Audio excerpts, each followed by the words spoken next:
वो स्वामी श्री तुलसीदास जी कहते हैं कि देखो, सबको भगवान मैं जानो, कभी ईर्ष्या द्वेष ना रखो, अच्छे लोगों के साथ रहो, बुरे लोगों से दूरी बनाओ। हमेशा गोस्वामी जी क्या कह रहे हैं कि बंदऊ संत असज्जन चरना, संत अच्छे और बुरे दोनों को गोस्वामी जी प्रणाम करते हैं। बिछुरत एक प्राण हरि लेही और मिलत एक दारुण दुख देही। जब सज्जन आदमी बिछड़ता है ना तो प्राण ले लेता है, और जब दुष्ट आदमी मिलता है ना तो प्राण ले लेता है। तो एक मिलता है तो प्राण लेता है और एक बिछड़ता है तो दुख देता है। अर्थात प्राण लेना अर्थात जैसे बेटी विदा होती है तो बाप के प्राण चले गए, अर्थात ये भाव है। उसी तरह अच्छे लोगों के संग रहो, बुरे लोगों के संग नहीं। और गोस्वामी जी जड़ चेतन जग जीव जत सकल राममय जान। अच्छा ये बताओ,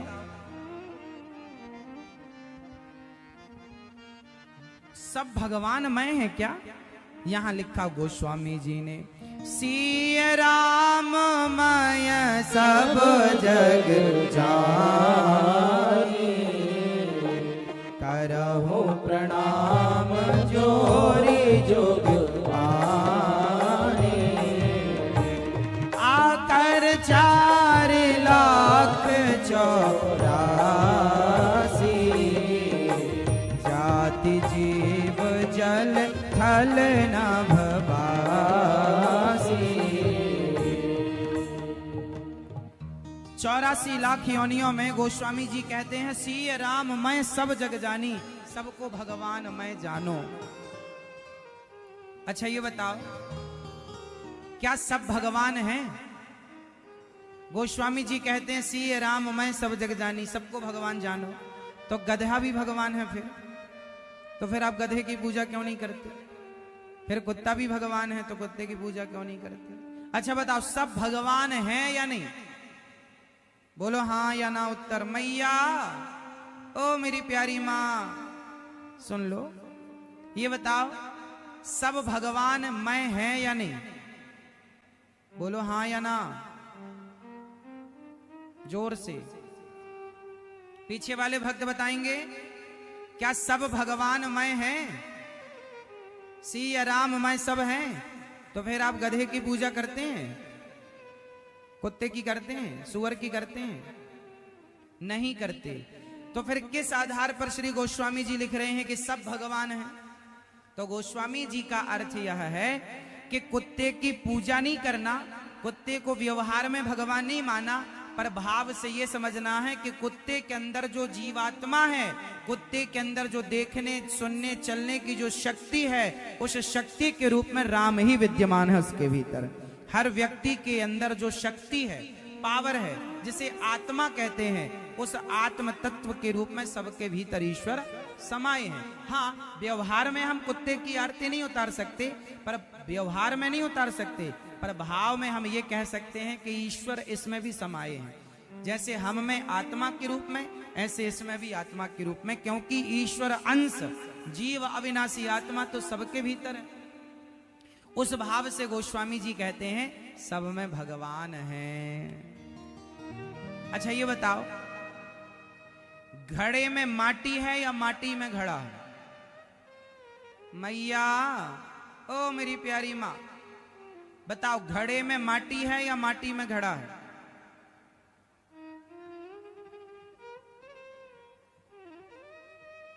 जल्दी से बोलो, घड़ा में माटी है या माटी में घड़ा है? जोर से।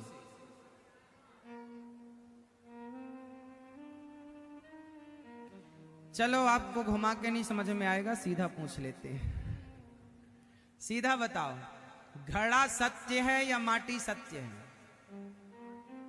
जोर से। माटी सत्य है कि घड़ा सत्य है? जोर से। माटी सत्य है, क्योंकि घड़ा बनने के पहले भी वो माटी है, घड़ा में भी माटी ही माटी है, और घड़ा टूट जाएगा तो माटी ही रह जाएगी, घड़ा नहीं रह जाएगा। बोलो हाँ। जैसे घड़ा जैसा कुछ नहीं होता। माटी के एक आकार को घड़ा कहा जाता है, उसमें भी माटी ही माटी है। जैसे मिट्टी के अतिरिक्त घड़े में कुछ नहीं है, उसी प्रकार ईश्वर के अतिरिक्त संसार में कुछ नहीं है। जैसे माटी ही घड़ा बनी, उसी प्रकार भगवान राम ही तुम बने, हम बने, चींटी से लेकर हाथी तक। हर घड़े में माटी है, हर जीव में, हर रूप में ईश्वर ही ईश्वर समाये, उनके सिवा कुछ भी नहीं। इसलिए आपको चाहिए कि आप सबको भगवानमय देखा करें। 84 लाख योनियां होती हैं। कितनी योनियां होती हैं? ये मानव का शरीर कौन सी योनि है? 84 लाख योनियों का कौन से नंबर की योनि है ये मानव शरीर? पहली है, बीच की है, या अंतिम है? हाँ, 84 लाख योनियां कौन कौन सी हैं? चींटी से लेकर हाथी तक, जिसमें जलचर, थलचर, नभचर, आकाश में उड़ने वाले, थल में रहने वाले और पानी में चलने, ये सब आ गए इसमें। तो गोस्वामी जी कहते हैं स्वेदज, अंडज, उद्भिज और जरायुज, ये 4 प्रकार से जन्म होता है। स्वेदज 4 प्रकार से जन्म होता है व्यक्ति का, पता है आपको? व्यक्ति का मीन्स पेड़ पौधों का अलग प्रकार से जन्म होता है, हम लोगों का अलग जन्म होता है। मुर्गा मुर्गियों का अंडे के रूप में अंडज कहते हैं उन्हें, हमें कहते हैं जरायुज। स्वेदज मतलब पसीने से, गोबर इत्यादि में कीड़े अपने आप पड़ जाते हैं, कीड़े कहीं से लाए नहीं जाते, तो ये स्वेदज हैं। पसीने से बैक्टीरिया अपने आप पैदा हो जाते हैं, उन्हें उनके जरूरत नहीं पड़ती कहीं माँ बाप की, वो अपने से पैदा हो जाए। स्वेदज जो जैसे गोबर में कीड़ा अपने से हो जाता है, कुछ करना तो नहीं पड़ता ना, लाना तो नहीं पड़ता कि डालना पड़े फिर होए ना, वो स्वेदज है। पसीने से मतलब वो उस गंध से पैदा होते हैं, स्वेदज। फिर होते हैं अंडज, जो अंडे से पैदा हो, अंडे से मुर्गी इत्यादि और भी जितने अंडा से पैदा, वो अंडज हैं। स्वेदज वो जीव जंतु हैं और अंडज हैं। फिर उद्भिज, उद्भिज मतलब जैसे जमीन फाड़ के, जमीन से जैसे खेत किसान बोता है ना गेहूं चने, तो वो जमीन के भीतर से उसकी नमी पाकर वो एक संयोग पृथ्वी का जब हो, पानी का हो, तो फसल उत्पन्न होती है। मतलब जितने पेड़ पौधे हैं, वनस्पतियां सब इस तरह से उत्पन्न होती, उद्भिज कहते हैं उसे। और जरायुज एक झिल्ली में लिपटा हुआ, उससे जो पैदा हो, जैसे आप और हम कैसे हम झिल्ली में लिपटे रहते हैं माँ के पेट में, उसी तरह गाय, उसी तरह भैंस, उसी तरह बकरा बकरी, ये सब जरायुज कहलाते हैं। तो 4 प्रकार के 84 लाख में ये 4 प्रकार की योनियां बताई गई हैं। 4 प्रकार के, स्वेदज, अंडज, उद्भिज और जरायुज, और जलचर, थलचर और नवचर। 3 प्रकार वो और 4 प्रकार ये, और टोटल मिलाओ सबकी तो 84 लाख योनियां। इन 84 लाख योनियों में हमारा जन्म आखिरी जन्म है। इस मानव के शरीर से अब अच्छा कर्म कर लोगे तो पार हो जाओगे, और अब भी गलतियां कर गए तो फिर 84 आखिरी में जाकर यदि बच्चा एग्जाम देने में लापरवाही करे तो फिर फेल हो जाएगा, फिर पाठ 1 पढ़ना पड़ेगा, लेसन 1 पढ़ना पड़ेगा।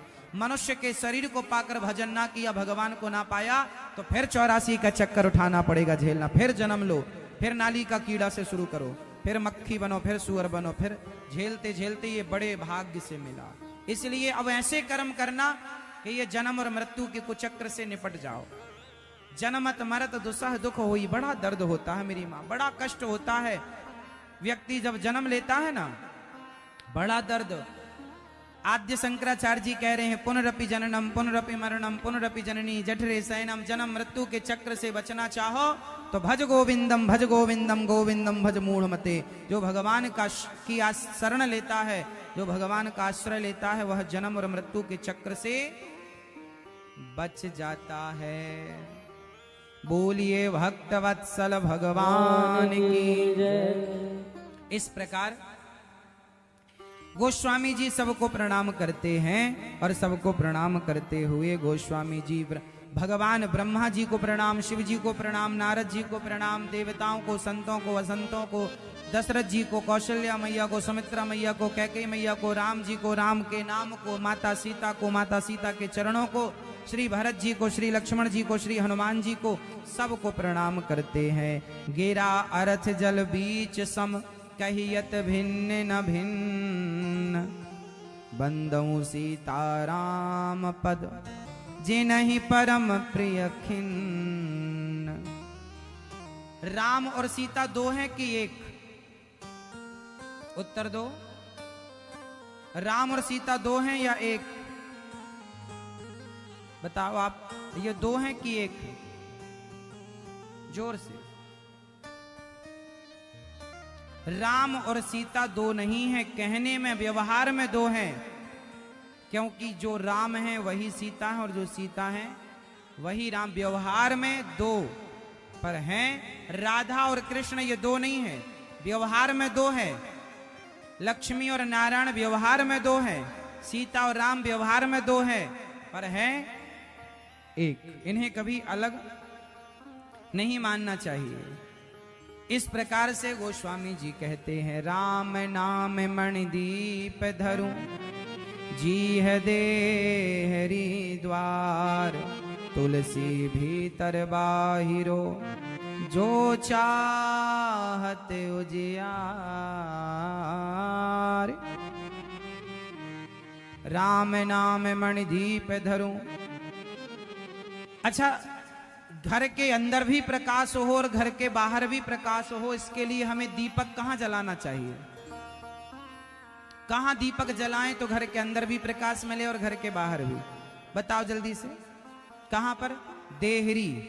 देहरी मतलब द्वार पर दीपक जलाने से अंदर भी प्रकाश होगा। और तो राम नाम मणि दीप धरूं जी है देहरी द्वार, तुलसी भीतर बाहिरो जो चाहत उजियार। यदि आप अपना लोक और परलोक दोनों संवारना चाहते हो तो अपने राम नाम के दीपक को जिह्वा के दरवाजे में रख दो, अर्थात जिह्वा पर राम नाम रखो तो आपका लोक भी सवर जाए और परलोक भी सवर जाए। तो भगवान की बड़ी महिमा है, जैसे देवता शुक, नारद जी इत्यादि गाते हैं। अच्छा, भगवान कलयुग में क्या है? कलयुग में गोस्वामी जी लिख रहे हैं, नहीं कलि करम ना भगति विवेको, राम नाम अवलंबन एको। नहीं कलि करम ना भगति विवेको, राम नाम अवलंबन एको। अर्थ ये निकला कि कलयुग में ना योग, ना जप, ना तप, कुछ नहीं है, राम नाम अवलंबन। कलयुग में आप कुछ नहीं कर सकते क्योंकि कोई विधि विधान नहीं। कलयुग में ना भक्ति ना कर्म, कुछ नहीं बचा, केवल राम नाम। काम करते रहो और नाम, अच्छे कर्म करो और नाम। और भगवान का नाम कोई कैसे ले? भाय को भाय अनख आलस हो, नाम जपत मंगल दिसिस हो। भाय को भाय अनख आलस हो। चलो बताओ, भाव से किसने भजा भगवान को? भाव से, कुभाव से और आलसी, इन तीनों का नाम बताओ। पहले एक का नाम बताओ। भाव से किसने भजा भगवान को? आप बताओ। भैया मोबाइल चला रहे भैया, बताओ बताओ। भगवान को भाव से किसने भजा? जल्दी बताओ मेरी माँ, भैया बताओ। भाव से किसने भजा भगवान को? हाँ, भाव से भजा था भगवान को विभीषण ने। कुभाव से भजा था रावण ने। और आलस्य होकर, आलस्य से भजा था कुंभकर्ण ने। तीनों है ना, भाव कुभाव अनख आलस हूं। तो भाव हो गए विभीषण जी, भाव से जपा राम भाव। कुभाव, राम जी को गालियां देता था रावण, कुभाव था, बोलो हाँ। और आलसी कौन था? तीनों थे घर में और तीनों पर राम जी की कृपा हुई। लेकिन किस प्रकार, जिसने जिस प्रकार राम को भजा, राम ने भी उसको उस प्रकार से भजा। आप जैसे हमें भजेंगे, हम भी आपको वैसे भजेंगे। कल्याण तीनों का हुआ। लेकिन देखो, अच्छा ये बताओ कि राम जी ने रावण को मारा, तो बताओ रावण की दुर्गति हुई थी कि सदगति हुई? जोर से। राम के हाथों से मरकर रावण की दुर्गति नहीं, राम के हाथ, अरे राम का जो दर्शन कर ले सदगति। रावण तो बड़ा भाग्यशाली था कि राम के हाथों से उसकी मृत्यु हुई। अब ये बताओ कि राम जी की कृपा को तो रावण ने भी प्राप्त कर लिया और राम जी की कृपा को विभीषण ने भी प्राप्त किया, पर इन दोनों कृपा में अंतर कितना है? बताओ अंतर क्या है? भगवान भक्त को भी पकड़ते हैं और दुष्ट को भी पकड़ते हैं। भगवान अच्छे को भी पकड़ते हैं और बुरे को भी। अच्छे विभीषण जी और बुरा रावण, दोनों को पकड़ा। पर कैसे? जैसे बिल्ली दो लोगों को पकड़ती है। बताओ बिल्ली कितने लोगों को पकड़ती है? दो। कौन कौन? बेटा बताओ, बिल्ली दो लोगों को कौन किस किस को पकड़ती है? हाँ, तुम्हें भी पकड़ती है? नहीं, वैसे तुम बताओगे, बैठे बैठे बताओ किस किस को पकड़ती है? हाँ, चूहे को पकड़ती है। और दूसरा? हाँ, इंसान को। हाँ, बिल्ली पकड़ती है चूहे को, उसी मुंह से पकड़ती है और उसी मुंह से अपने बच्चे को भी पकड़ती है। जब बिल्ली बच्चे को जन्म देती है तो 7 घर घुमाती है, तब बिल्ली के बच्चे की आंखें खुलती हैं। जो बिल्ली चूहे को पकड़ लेती है तो फाड़ डालती है, वही बिल्ली जब अपने बच्चे को पकड़ती है तो खरोंच नहीं आती। उसी तरह भगवान जब अपने भक्त को पकड़ते हैं तो बच्चे की तरह, और दुष्ट को पकड़ते हैं तो चूहे की तरह पकड़ते हैं। पकड़ते भगवान सबको हैं। तो ये पकड़ना पकड़ना भेद है। तो भाव कुभाव अनख आलस हूं, कैसा भी हो यदि राम की शरण में है तो नाम जपत मंगल दिशि दसहूं। उसकी जय जयकार दसों दिशाओं में होगी। ये राम नाम की महिमा है। तो राम नाम बहुत अनमोल है सरकार। अब मैं आपको कथा सुनाता हूं। अब ध्यान से कथा में प्रवेश करते हैं। जागे बलिक सो कथा सुहाई,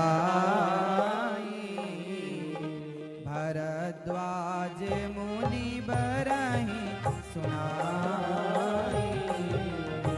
कहि हऊँ सोई संवाद बखानी, सुनहु सकल सज्जन सुख मानी।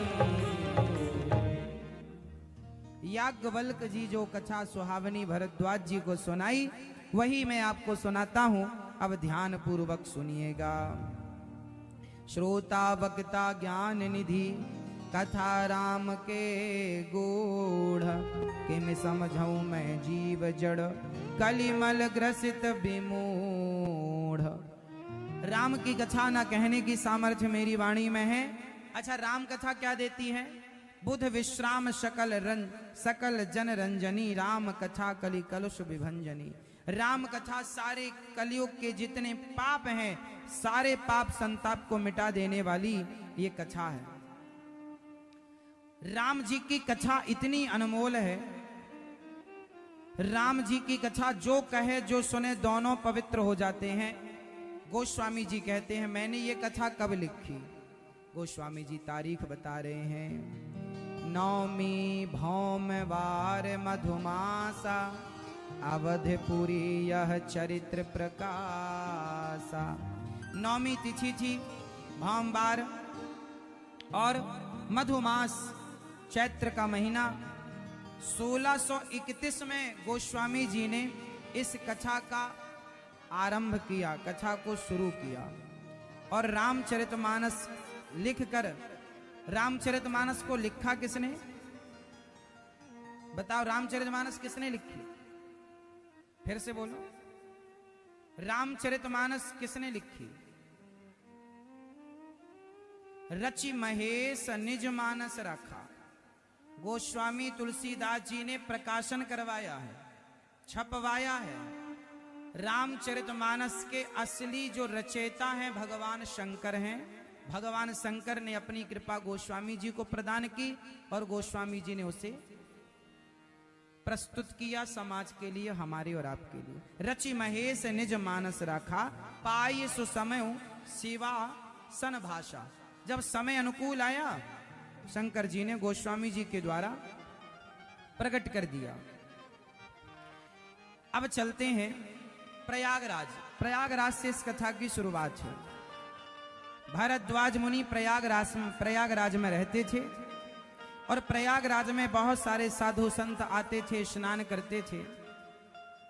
और जब प्रयागराज में एक बार भरद्वाज जी आए और स्नान करके माघ का जब भरद्वाज जी जाने लगे तो भरद्वाज जी के चरण पकड़ के, अब भरद्वाज जी याज्ञवल्क्य जी के चरण पकड़ के और चरणों में बिठाया। चरणों को पकड़ के श्री याज्ञवल्क्य जी के चरणों को पकड़ के कहा, भरद्वाज जी ने कहा, प्रभु आप हमें कथा सुनाइए और मेरा कल्याण कीजिए।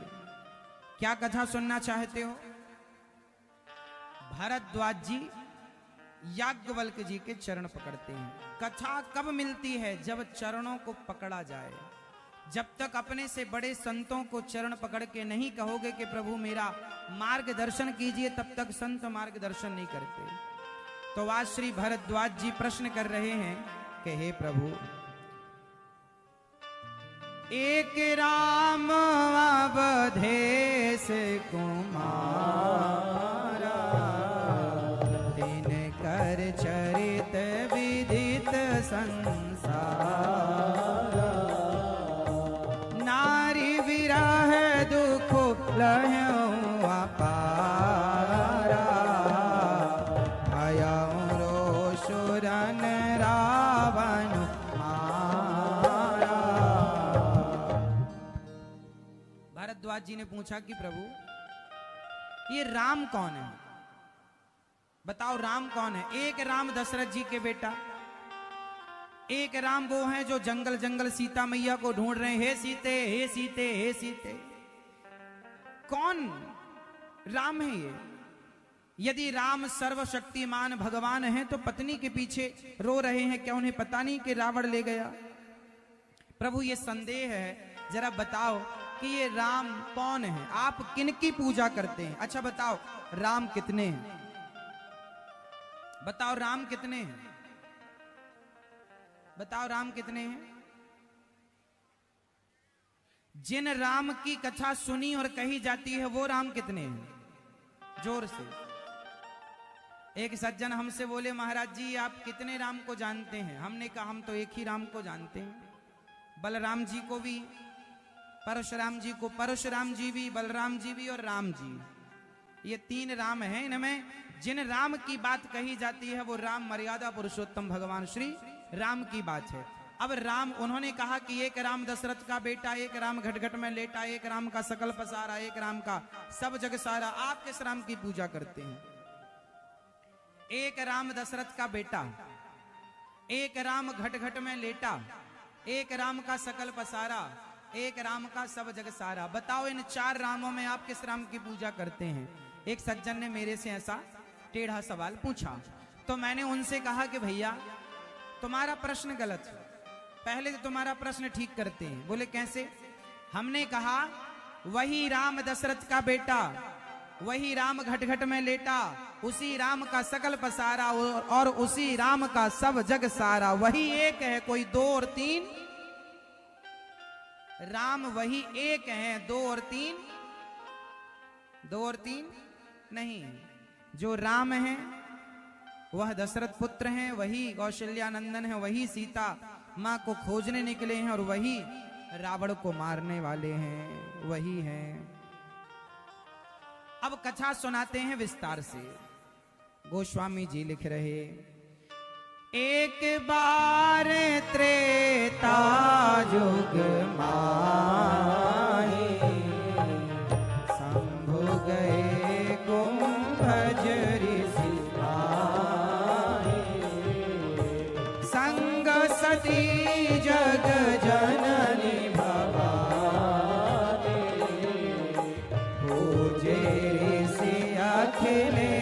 ईश्वर जाने। एक बार त्रेता, इस समय की बात है, त्रेता युग में भगवान शंकर माता सती, भगवान शिव की पत्नी कौन? माता शंकर जी की पत्नी कौन? माता सती। अभी सती चरित्र चल रहा है। अब ये राम कथा कहां से शुरू हुई? शंकर जी से शुरू हुई। किस तरह शुरू हुई वो गोस्वामी जी सब विस्तार कह रहे हैं। भगवान शिव की पत्नी है माता सती। सती के पिता का नाम बताओ आप। माता सती के पिता का क्या नाम है? ये बताएंगे भैया आगे। क्या नाम है? दक्ष प्रजापति। एक बार की बात है कि भगवान शंकर राम जी की कथा सुनने के लिए अगस्त्य जी के पास गए। अगस्त्य जी के चरण धोए, चरण अमृत लिया और खूब प्रेम से कथा सुनी। अगस्त्य जी ने कथा सुनाई। अच्छा, भगवान शंकर तो कथा सुन रहे थे, पर माता सती को जरा संदेह हो गया, ये कैसे भगवान है। कथा पूरी हुई, और कथा पूरी हुई तो शंकर जी ने गुरु जी को प्रणाम किया, अगस्त्य जी को, और विदा हुए। संयोगवश उसी समय रावण ने माता सीता का हरण, वो त्रेता युग था, और राम जी ने रावण ने सीता का हरण कर लिया। अब राम जी खोज रहे हैं, हे सीता। राम जी कह रहे हैं, हे खग मृग हे मधुकर श्रेणी, तुम देखी सीता मृग नैनी। सारे लोगों से राम जी पूछ रहे हैं, पशु पक्षी जीव जंतु पेड़ पौधा, तुमने सीता देखी? अब शंकर जी कथा सुनकर आए। शंकर जी पहचान गए, वाह प्रभु आपने अद्भुत लीला रची। शंकर जी ने प्रणाम किया, जय हो मेरे राम, ऐसी लीला आपने रची, बताओ आपको सब। अच्छा ये बताओ, राम जी को पता था या नहीं हमारी पत्नी का हरण किसने किया है? ये बात राम जी को पता थी कि नहीं? मैं ये बताओ, आप राम जी को पता था कि मेरी पत्नी का हरण किसने किया? पता था कि नहीं, ये बताओ आप।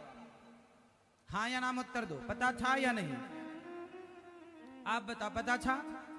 पता था तो फिर राम जी पूछ क्यों रहे हैं, हे पशु पक्षी तुम ही बताओ हमारी सीता कहाँ, सीता कहाँ हो, सीता कहाँ हो? राम जी को पता था तो रो क्यों रहे हैं? पेड़ पौधों से क्यों पूछ रहे हैं? खग मृग से क्यों पूछ रहे हैं? बताओ, यदि राम जी को पता था तो सबसे पूछा क्यों? आप बताओ। हाँ, क्यों? क्या राम जी को पता था? आप बताओ, मूंछों वाले भैया। नहीं पता था राम जी को? राम जी को नहीं पता था? आप बताइए। राम जी को ये कह रहे हैं नहीं पता था, आप बताओ पता था कि नहीं? राम जी को पता था तो ढूंढ क्यों रहे हैं, खोज कर रो क्यों रहे हैं? हाँ, राम जी तो कण कण को समझते हैं, घट घट व्यापी हैं, कर तुम अकर तुम अन्यथा कर तुम, सर्व सामर्थ्य भगवान है। वो सब जानते हैं कि मेरी सीता कहाँ है, रावण ले गया, सब जानते। फिर ये रो क्यों रहे हैं? क्योंकि ये लीला कर रहे हैं भगवान जी, ये लीला है। लीला यदि राम जी तुरंत एक बाण निकालते और रावण को मार देते, तू मेरी सीता को लेकर गया, एक बाण से यदि राम जी को मार देते, सॉरी एक बाण से यदि रावण को मार देते राम जी, तो फिर कौन जानता जटायु की कथा, कौन जानता शबरी की कथा, कौन जानता विभीषण की कथा? अरे विभीषण की भी तो महिमा बढ़ानी थी, इन सारे लोगों की महिमा बढ़ानी थी। हनुमान जी की महिमा आज इतनी है, एक बाण से राम जी ने रावण को मार दिया होता तो हनुमान जी का लंका जलाना, लंका जाना, सीता माँ का पता लगाना, वो सारी कथा हम तक कैसे पहुंचती? फिर सुंदर कांड हम लोग कैसे पढ़ते और कैसे सुनते? लीला का विस्तार करने के लिए भगवान सब जानते हुए भी उन्होंने ऐसा अभिनय किया कि मैं कुछ भी। इसका शिकार कौन हो गई? इसका शिकार कौन हो गई? माता सती। राम जी ने प्रणाम किया, जय जय जय सच्चिदानंद जगदीशा, हे प्रभु आपकी जय हो, जय सच्चिदानंद जग पावन, अस कही चले मनोज न सावन। ऐसा शंकर जी कहकर प्रणाम किए। सती मां ने कहा कि हे भोले भंडारी, आपने प्रणाम किसे किया? शंकर जी ने कहा, ये राम हैं जिनकी अभी अभी तुमने कथा सुनी है, वही है, इनको प्रणाम करो। सती बोली, मैं नहीं करती प्रणाम। क्यों? यदि ये भगवान होते तो अपनी पत्नी को ढूंढ ना लेते। देखो वही दिमाग सती मां का चल रहा है जो आप में से कुछ लोगों का चलता रहता है तिगड़म, कि भगवान यदि भगवान है तो पता क्यों नहीं लगाए। आपके दिमाग से माता सती का दिमाग मैच कर रहा है। सती मां को भी यही कंफ्यूजन हुई कि हम क्यों प्रणाम करें राम जी को, यदि ये भगवान होते तो अपनी पत्नी का पता ना लगा लेते। शंकर जी ने बहुत समझाया पर सती माता समझी। आप लोग भी अपनी पत्नियों को समझाते होंगे, क्यों? समझती है कि नहीं? नहीं समझती। आपकी हालत भी शंकर जी जैसी है। शंकर जी भी बहुत समझाए पर माता सती नहीं समझी। फिर शंकर जी ने क्या किया? जब माता सती समझा रहे हैं, शंकर जी समझ लो ये भगवान है, भगवान है, भगवान है, नहीं समझी तो फिर क्या किया? शंकर जी ने क्या किया? शंकर जी ने कहा अच्छा फिर तुम्हें जो दिखाए सो करो, जो तुम्हारे मन अति संदेह तो किन जाय परीक्षा ले हो। यदि तुम्हें संदेह है तो जाओ। अच्छा यहां एक बात समझने की है, शंकर जी ने माता सती को समझाने का पूरा प्रयास किया पर जब माता सती नहीं समझी तो राम जी पर छोड़ दिया। हुई है सोई जो राम रचि राखा, को करी तर्क बढ़ावही शाखा। कितनी बढ़िया बातें हैं। आज के युग में इन बातों को कोई अमल कर ले तो टेंशन ही ना हो, चिंता ही ना हो, झंझट ही ना हो। कौन सी बातें? कई बार आप लोग चिंता करते हैं, अरे मेरी पत्नी तो सुनती नहीं मेरी बात, मेरा पति सुनता नहीं मेरी बात, मेरा बेटा नहीं। नहीं जी, जिसका जितना सुख दुख लिखा होगा हर व्यक्ति अपना भाग्य लेके पैदा होता है, हाँ या ना? इसलिए यदि सामने वाले के भाग्य में दुख है तो आप कितना भी समझाओ पर वो नहीं समझता। हुई है सोई जो राम रचि राखा। इसलिए आप लोग परेशान ना हुआ करिए। कई बार माता कैकेयी को सबने समझाया था। मंथरा के भड़ने के बाद, भड़काने के बाद दशरथ जी ने पूरी रात समझाया कि मैं राम के बिना मर जाऊंगा। सब कुछ ना कहा होगा दशरथ जी ने, पर विनाश काले विपरीत बुद्धि, जिसके विनाश का समय आ जाता है वो अपने माता की, पिता की, गुरु की बात नहीं मानता। ऐसे माता सती के विनाश का समय आ गया, इसलिए भगवान शिव की आज्ञा का वह उल्लंघन कर रही हैं। कभी अपने से बड़ों की, गुरुजनों की आज्ञा का उल्लंघन नहीं करना चाहिए। जो अपने बड़ों की सलाह लेता है उसे कभी वकीलों की सलाह की जरूरत नहीं पड़ती। जो माँ बाप की, बड़ों की सलाह नहीं लेता उन्हें फिर एडवोकेट की सलाह की जरूरत पड़ती। इसलिए आपके सबसे अच्छे सलाहकार आपके माता पिता हैं।